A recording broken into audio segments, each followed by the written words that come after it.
Virat Kohli world క్రికెట్లో most successful cricketer.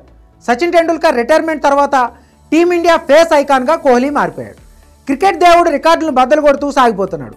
ఈ క్రమంలో గత 18 ఏళ్లుగా అందం ద్రాక్షలా ఊరిస్తున్న ఐపీఎల్ ట్రోఫీని కూడా సాధించేశాడు. ఫైనల్లో పంజాబ్ కింగ్స్ను ఓడించిన ఆర్సీబీ తొలిసారి ఐపీఎల్ ఛాంపియన్గా నిలిచింది.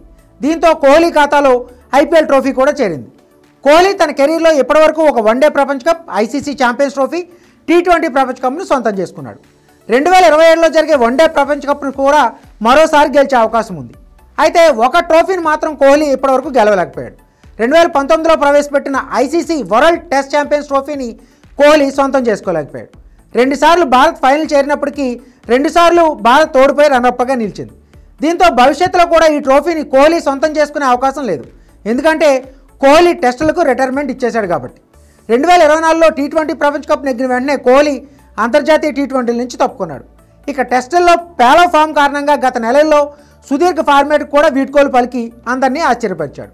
ఒకవేళ రాబోయే రోజుల్లో టెస్ట్ ఫార్మేట్లో టీమిండియా పేలవ ప్రదర్శన చేస్తే జట్టు కోసం కోహ్లీ తన రిటైర్మెంట్ను వెనక్కు తీసుకునే అవకాశం కూడా ఉంది.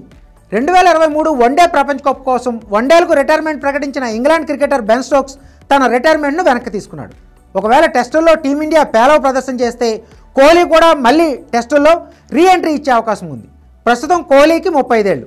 ఎంత లేదనుకున్నా మరో 2 ఏళ్ల పాటు క్రికెట్ ఆడే సత్తా ఉంటుంది. అందులోనూ కోహ్లీ ఫిట్నెస్ గురించి ప్రత్యేకంగా చెప్పుకోనక్కర్లేదు.